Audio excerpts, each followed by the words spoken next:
Vlog 48, here we are, day 48, 48th day of the daily vlog. I want to show a bit of appreciation and gratitude to you guys for showing up and listening in. I don't care if you've tuned in since the first or you're just finding out about this now. Share this with somebody. Again, time we can't get back. We can get everything else back. The energy we condition ourselves to, the money that we circulate, everything we get back. We just can't get the grains of sand back again. Once that's gone here, that's it. Our time is up. We're on to the next life, wherever that is, wherever God will have us next. Alright, and so would you approve of a man like you? That's what this is about today. And so this is straight to parents. This is straight to fathers or fathers-to-be. So let's just get to it straight out of the gate. If your daughter were to come home today with a man that is exactly like you, the same attributes, the same standards, the same habits, the same morals, the same body, the same mindset, the same health and the same spiritual alignment. She looks you dead in the eye and says, Dad, I'm head over heels in love with him. He's everything that I've ever wanted and more. Listen, would you smile with pride?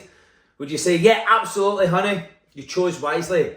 Or would you hesitate? Would you feel that knot in your stomach? Because deep down you know the truth. You see, the answer is anything but a full-on yes with all of your heart. We need to talk and you need to listen on. See, the real question is why? See, if you wouldn't be proud to prove that man for your daughter, then why the hell are you showing her through your life that a man like that is acceptable? See, it's monkey see, monkey do. She's not just watching what you tell her to do. She's watching how you show her to live. What are you showing her? What example are you setting? You see, the standard you live by becomes the expectation that she holds. And brother, if you don't like the man that she can pick based on the model that you are, then you've got no right being comfortable where you are. You see, and while you sit with that, let me hit you even deeper. Let me kidney punch you even further. If you wouldn't approve of your clone, then why the hell did your wife's parents or partner's parents entrust you with their daughter? Really, think about that for a moment. Just let that simmer. When they gave their blessing, they entrusted you to protect, provide, lead, elevate and love their daughter with honour. So if the man you are today is not someone who you would choose for your own daughter, then what you're saying is, whether you realise it or not, is that you've been operating well below the standard that you promised. That should wreck you. Not shame you, but wake you the fuck up. You see, you can pivot right now. You can become the man that you're proud of, the man that you're proud to look in the mirror of, the man that you're proud to be and own who you are where you go. You can be that right now. It's a choice, it's a decision. You can embody the man who would earn your daughter's admiration and your wife's parents' trust fully. See, it starts the moment you decide to stop tolerating anything less than your greatest version of you, anything less than what God intended for you. So who is that man? Let's bring it together with everything we've trained on in the past few days. How does he show up when nobody's looking? What does his presence say when he enters a room before he's even uttered a word? How does he dress? How does he groom himself? Does he command respect before a word leaves his mouth or is even uttered? How does he hold himself? His posture, eye contact, his handshake. You see, a handshake means something. It's also your word. It's also a commitment. See, if your handshake means nothing to you, it means your word means nothing. It means you actually mean nothing. So your handshake better be worth something, and it better be firm and strong, not one of those. What thoughts dominate his mind? Is it victory or is it victimhood? Is it victor or is it blame? Is it really one of responsibility? How does he speak? Does he speak with certainty, with faith and with clarity? Or is faith just a word to you? Oh yeah, I'm faithful. No, are you fully faithful even when it's not convenient? Are you faithful then when it really matters? Not when things are going well, but when things are crumbling, when they seem to be just falling apart all around you, you're staying locked in and you're staying faithful then. See, that's when it actually means something. What meaning does he place upon a challenge or change? Does he say, boom, I'm here to conquer this, and he grabs his sword and he goes wholeheartedly into it? Or when he's faced upon change, then does he choose growth or does he choose excuse? Does he shrink or does he grow? Does he lean into it? Does he take ownership for his life, not just when he's praised, but especially when it's hard? Does he follow through on the promises he made to himself, starting with his alarm clock in the morning? Or does he lie about that too and hit snooze? So can he trust his own word? Is he a great decision maker? Because he knows exactly who he is and what he wants. You see, a decision maker knows that he doesn't have to think about it, because thinking is past tense. You need to make a decision. Is this going to take me in the direction of the goal? Is this a decision from the goal? Is this a decision that the goal demands me to make of who I would be proud to be? Even if that's your goal, that's a huge fucking goal. If the answer's no, then it's no. If the answer's yes, then it's a fucking yes. It doesn't matter how. It just matters, is that progressive? Is that going to elevate? And that's the only decision you need to make. Yes or no. Simple. You don't think, you do. You don't try, you do. See, how many times a week does he physically train to sharpen his body and his mind? Is he a fucking warrior, a gladiator? Or has he got a dad bod? Fuck those people. And while we're at it, no woman really respects a fucking dad bod.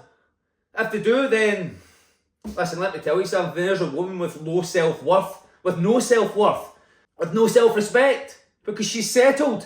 Somebody showed her in their life, probably a dad with a dad bod, that it was okay to settle for that. Fuck no, it's not okay. You better be a fucking warrior and be prepared for war. What's his health like? Vibrant or neglected? Does he consume vices to escape life? Or does he live a life of worth staying present for it? Or does he live a life of worth staying present for? You see, what am I talking about when I say vices? It could be alcohol, it could be drugs, it could be fast food, it could be Netflix, it could be porn, it could be anything. Whatever's taking you out with that and validating the reason why you are there as well. It's also the people you're around. Listen, is it taking you towards a better and improved life, a bigger, better, brighter and bolder way of living? Or is it crumbling you to a life of decay and misery? Important questions. But most importantly, is he the man that puts God first? Living knowing that only one opinion truly matters. It's God's. That's it. See, that's the checklist. It's a checklist not just for the man you want your daughter to marry, but it's a checklist of the man that you must become now. See, to quote Tony Robbins, most people's lives are full of shoulds. Should have done this, should have done that, should have done the next thing. They should all over themselves. Make it a must. That is who I am. It's not just a non-negotiable. It's not just something I do. It's who I am. See, when you say it's who I am, it's your identity. It's locked in. It's no longer just a non-negotiable or something that can be fobbed off or made an option. It's who you are. It's done, like it or not, convenient or not, it's done. And what are you building for your sons? Don't think this is just about your daughter. Your sons are watching too. How are you showing them that a man should treat themselves? How are you showing them that a man should treat the woman? How are you teaching your boys by your daily example how to rise? Are you showing them how to rise or how to rot? You see, they're going to model you whether you like it or not. So make sure they're modelling a man that you respect. To become a man worthy of legacy, it's not about being perfect. It's about being powerful, all-powerful. It's about being trustworthy to self and for others. It's about being honourable. It's about being steadfast. It's about becoming a man who reflects his creator. The man that can look at himself in the mirror, look at his daughter in the eyes, look at his son in the eyes and know, I'm a man of worth. I'm a man of trust, leadership, love and legacy. Because let me be real with you. If you wouldn't want your daughter to pick a man like you, you've got no damn business in staying comfortable in where you are. But like I said, you can pivot today. I could show you how. You can rebuild today. It's a decision. You can embody who you were born to be today. Not just today, but now. No more monkey see, monkey do, low standards. Let them see a fucking king. Let them see a fucking warrior. And let them inherit that legacy. Because like it or not, they're watching. Like it or not, you're giving them an example. What is the example? Now let's develop together the with or without you mentality. Gift yourself the ability to look in the mirror and never see an ounce of regret. Expect and demand greatness. Demand of yourself the attributes and action steps of the individual that you would admire, that is that king, that is that warrior, that is building the legacy that you would be proud to look in on, that would inspire you. What would inspire you? Be that now, do that now. That's it. And remember this, I'm going to close out with this. Every moment after you open your eyes is a blessing and a gift. And so, what blessing and a gift are you being upon the world today? And what example are you leaving for the world today? Here we are, vlog 48.